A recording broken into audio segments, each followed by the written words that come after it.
Hello बच्चों। तो स्वागत है आपका आज की हमारी वीडियो में।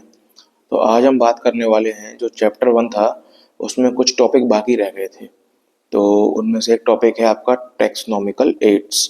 आप देख रहे होंगे। तो इसको हम शुरू करने वाले हैं। तो आप अगर इस वीडियो तक आ गए हैं तो इस वीडियो को लाइक ज़रूर कर दें और हमारी वीडियोस रेगुलर अब आएंगी और इनको देखते रहें, जिससे कि आपको क्लास 11th में कोई भी डाउट ना रहे। इस चैनल पर पूरी NCERT line by line easy language में आपको समझाई जाएगी। ठीक है। और जैसा भी हो आप ज़रूर कमेंट करें एक। तो शुरू करते हैं। Taxonomical aids, various species of plants animals etcetera useful in agriculture forestry. हम जानते हैं कि प्लांट्स और एनिमल्स की जो स्पीसीज हैं बहुत सारी, वो एग्रीकल्चर और फॉरेस्ट्री जैसे कामों में उनको यूज किया जाता है। ठीक है। क्लासिफिकेशन एंड आइडेंटिफिकेशन नीडेड, इसलिए उनका क्लासिफिकेशन भी ज़रूरी है और उनका आइडेंटिफिकेशन भी ज़रूरी है, जैसे कि उनको हम पहचान पाएँ और उनको पहचान कर हम क्लासीफाई कर पाएँ। Plant and animals actual specimens collection necessary for the taxonomic studies. अब प्लांट और एनिमल जो होते हैं उनके एक्चुअल स्पेसिमेन को कलेक्ट किया जाता है, क्योंकि ये टेक्सोनॉमिकल स्टडीज के लिए बहुत ज़्यादा इम्पोर्टेंट है और सिस्टमेटिक्स के लिए भी बहुत ज़्यादा इम्पोर्टेंट है। ये मैं आपको पढ़ा चुका हूँ। स्पेसिमेन जो होते हैं उनको आगे जो स्टडीज होती हैं उसके लिए रिजर्व भी रखा जाता है। ठीक है। जिसमें से हम टेक्सोनॉमिकल एड का पहला टॉपिक पढ़ने वाले हैं, हर्बेरियम। ठीक है। तो देखते हैं हर्बेरियम क्या होता है।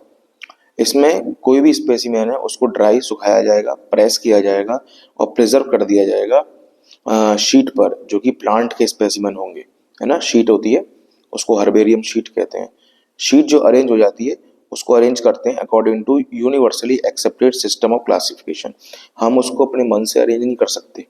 जो ऊपर से क्लासिफिकेशन चला आ रहा है और जो सब लोग उसे फॉलो करते हैं, उसी के आधार पर हम शीट्स को अरेंज करते हैं। शीट जो होती है उन पर लेबल लगा रहता है ना। अब लेबल में क्या लिखा रहता है? पहला है कि डेट ऑफ कलेक्शन, कि किस डेट को उस स्पेसिमेन को कलेक्ट किया गया है। दूसरा है कि प्लेस ऑफ कलेक्शन, कि किस प्लेस पर उस स्पेसिमेन को इकट्ठा करा गया है। और इंग्लिश, लोकल और बॉटनिकल नेम्स उसके शीट पर लिखे रहते हैं कि जो भी मिला है। अगर बॉटनिकल नेम पता है तो बॉटनिकल नेम लिख देते हैं, और अगर नहीं पता है तो लोकल नेम भी लिख सकते हैं। फिर उसकी फैमिली पता की जाती है और जिसने कलेक्ट करा है उसका नाम भी लिखा जाता है। हर्बेरियम जो है वो बहुत ही अच्छा सिस्टम है और क्विक रेफरल सिस्टम है टैक्सोनॉमिक स्टडीज के लिए, क्योंकि अगर हमें कोई चीज़ जाननी है तो हम एक शीट को पढ़ के काफ़ी कुछ जान सकते हैं, जो कि हर्बेरियम शीट है। सेकंड है बॉटनिकल गार्डन। बॉटनिकल गार्डन क्या होते हैं कि इसमें लिविंग प्लांट जो होते हैं, है ना, उनको कलेक्ट किया जाता है फॉर रेफरेंस, कि भाई ये प्लांट मिला है, क्या ये प्लांट किसी और फैमिली से जुड़ता है या इस प्लांट की किसी और प्लांट से सिमिलैरिटी है या नहीं। तो ये सब भी पता किया जाता है। ग्रोन फॉर आइडेंटिफिकेशन पर्पजेज, और जो भी प्लांट मिलते हैं उनको आइडेंटिफिकेशन पर्पज के लिए ग्रो किया जाता है, कि आगे जाके उनको हम पता कर सकेंगे ये किस फैमिली से या किस क्लास से जुड़े हुए हैं। Each plant labelled it's botanical या साइंटिफिक नेम प्लस फैमिली। हर प्लांट के ऊपर लेबल लगा रहता है, या तो उसका बॉटेनिकल या फिर साइंटिफिक, एक ही बात है। और फैमिली का नाम भी लिखा रहता है। और जो वर्ल्ड में जो कुछ फेमस बॉटेनिकल गार्डन्स हैं वो आपके सामने लिखे हुए हैं। पहला है क्यू, इंग्लैंड में। इंडियन बॉटेनिकल गार्डन हावड़ा, जो कि इंडिया में है। National botanical research institute Lucknow, जो कि इंडिया में है। ठीक है। थर्ड है म्यूजियम। अब म्यूजियम क्या होता है? Setup in educational institutes, school और कॉलेजेस। इनको क्या है, स्कूल और कॉलेजेस के अंदर सेटअप किया जाता है, जिससे कि जो वहाँ के बच्चे हैं वो ज़्यादा नॉलेज रख सकें, ज़्यादा पता कर सकें, उनके अंदर एक इंटरेस्ट की भावना आ जाए। Collection of preserved plants plus animals specimens for study and reference. इसमें क्या होता है कि प्लांट और एनिमल की जो स्पेसिमेन है उनको स्टडी करने के लिए और रेफरेंस रखने के लिए उनको कलेक्ट किया जाता है। वही म्यूजियम है, कलेक्शन रहता है। प्रिजर्व्ड इन कंटेनर्स, जार्स इन प्रिजर्व्ड सॉल्यूशंस। जो भी स्पेसिमेन मिलते हैं उनको कंटेनर में या जार में उनको प्रिजर्व्ड सॉल्यूशन के साथ, केमिकल के साथ उनको प्रिजर्व किया जाता है, वरना वो खराब हो सकते हैं। May also be preserved as dry specimen, अगर उनको ड्राई कर सकते हैं तो उनको सुखाकर भी उनको स्टोर कर सकते हैं, जिससे कि आगे जाके इंफॉर्मेशन मिल सके। इंसेक्ट जो होते हैं उनको इंसेक्ट बॉक्सेस में रखा जाता है। अगर हम इंसेक्ट का कोई कलेक्शन कर रहे हैं, और उनको कैसे कलेक्ट किया जाता है, पहले उन्हें कलेक्ट किया जाता है, फिर उनको मारा जाता है, फिर उनको पिन कर दिया जाता है, और फिर उनको स्टोर कर दिया जाता है। जो लार्जर एनिमल्स हैं जैसे बर्ड्स, मैमल्स, इनको स्टफ, जैसे कि कोई एनिमल मिला है वो अंदर से एकदम खाली हो गया क्योंकि वो मर चुका है, तो उनके अंदर स्टफिंग की जाती है जिससे कि वो शेप में दिखा सके उसको, है ना, और उसको बाद में प्रिजर्व कर दिया जाता है।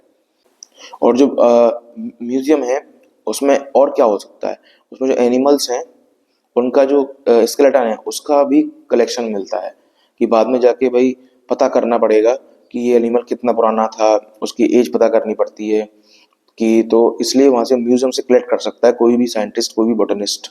ठीक है। अगला है fourth, zoological parks, wild animals in protected environment under human care for their food habits and behaviour.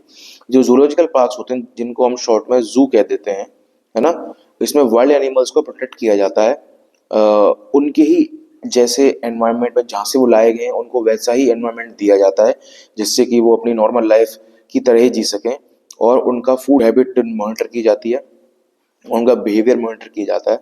ठीक है।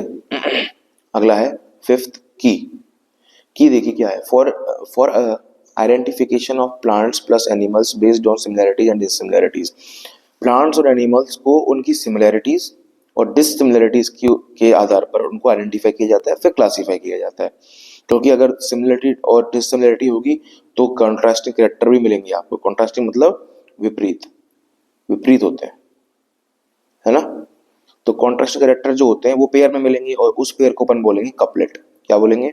कपलेट। और ऐसे ये पेयर है, तो अगर ये पूरा कपलेट है ये, तो एक को क्या बोलेंगे? लीड। एक को बोलेंगे लीड। ठीक है।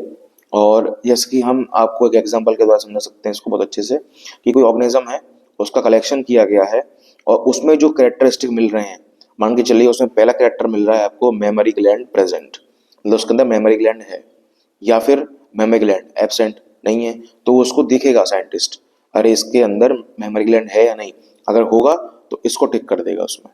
ठीक है। तो ये एक कपलेट हो गया पूरा, और ये एक दोनों की वो, तो ये दोनों लीड हो गई उसकी। जैसे सेकंड कैरेक्टर उसने ढूंढा कि हेयर या फर प्रेजेंट, या हेयर या फर एब्सेंट, तो उसने देखा कि इसमें हेयर और फर प्रेजेंट हैं या एब्सेंट हैं, तो उसने पता लगाया कि हाँ इसमें प्रेजेंट हैं, तो ये एक लीड हो गई। तो इससे हम कह सकते हैं कि की का यूज हम क्लासिफिकेशन के आधार पर बहुत अच्छे से कर सकते हैं। ये तो एनिमल का हो गया, आप प्लांट के लिए भी कर सकते हैं। ठीक है। और की जो होती है वो एनालिटिकल होती है, जैसा कि आप देख रहे हैं हम एनालिसिस कर पा रहे हैं आराम से, कि कोई भी ऑर्गेनिज्म जो है उसमें ये है, ये नहीं है, ये है, ये नहीं है, तो इस तरीके से हम कोई भी दिक्कत हमें नहीं आ सकती। अब और जो मीन्स हैं, जो आपके टेक्सोनॉमिकल एड्स हैं, उसमें कुछ जो हैं वो बहुत ही ज़्यादा इंपॉर्टेंट नहीं, पर नॉर्मली हम कह सकते हैं। पहला है फ्लोरा। आप फ्लोरा जानते हैं कि प्लांट का जो हैबिटेट है और जो उसका डिस्ट्रीब्यूशन है, उसकी एक्चुअल इंफॉर्मेशन मिल सके एक पार्टिकुलर एरिया में, यानी कि प्लांट है कोई, है ना, अब वो प्लांट है, वो एक एरिया में है, उसका हैबिटेट का जानेंगे, उसके जो डिस्ट्रीब्यूशन है उसके बारे में जानेंगे, और उसकी एक्चुअल इंफॉर्मेशन हम अपने पास रख लेंगे, तो ये हो गया फ्लोरा। सेकंड है मैनुअल, ये इसको हिंदी में बोलते हैं नियम पुस्तिका। ठीक है। Information for identification of names of species found in an area. अब एक एरिया में जो भी स्पीसीज पाई जा रही हैं उनका आइडेंटिफाई करके उनको उन मैनुअल में रख दिया जाता है, कि बाद में कोई भी आए तो उसमें दिख सकता है कि भाई इस एरिया में ये स्पीसीज मिलती हैं, चाहे प्लांट हो चाहे एनिमल हो। अगला है मोनोग्राफ। अब मोनोग्राफ में क्या होता है कि एक टैक्सॉन की बात की जाती है, ओनली सिर्फ एक टैक्सॉन की, जैसे क्लास की बात की जाएगी, ऑर्डर की बात की जाएगी, स्पीसीज की बात की जाएगी, तो मोनोग्राफ है। मोनो माने ही वन होता है। ठीक है। फोर्थ है कैटलॉग। अब कैटलॉग जो होता है उसको सूची पत्र कहते हैं, जैसे जो भी उस जगह मिल रहा है उसकी एक लिस्ट बना लेते हैं, तो इस तरीके से आप कैटलॉग भी रख सकते हैं। तो फ्रेंड्स, ये जो चैप्टर है अब पूरी तरीके से कंप्लीट होता है। तो टैक्सोनॉमिकल एड्स की ये वीडियो आपको कैसी लगी जरूर बताना, और ज़रूर कमेंट करें, आपको कुछ भी चाहिए या कुछ भी आपको समझना है या कोई भी टॉपिक आपको डाउट लगता है तो ज़रूर कमेंट करें, जिससे कि हम आगे उसके ऊपर अच्छे तरीके से वीडियो आपको दे सकें, जिससे कि आपको फ़ायदा हो सके। तो आपको वीडियो कैसी लगी ज़रूर कमेंट करना। तो मिलते हैं अगले वीडियो में। बाय।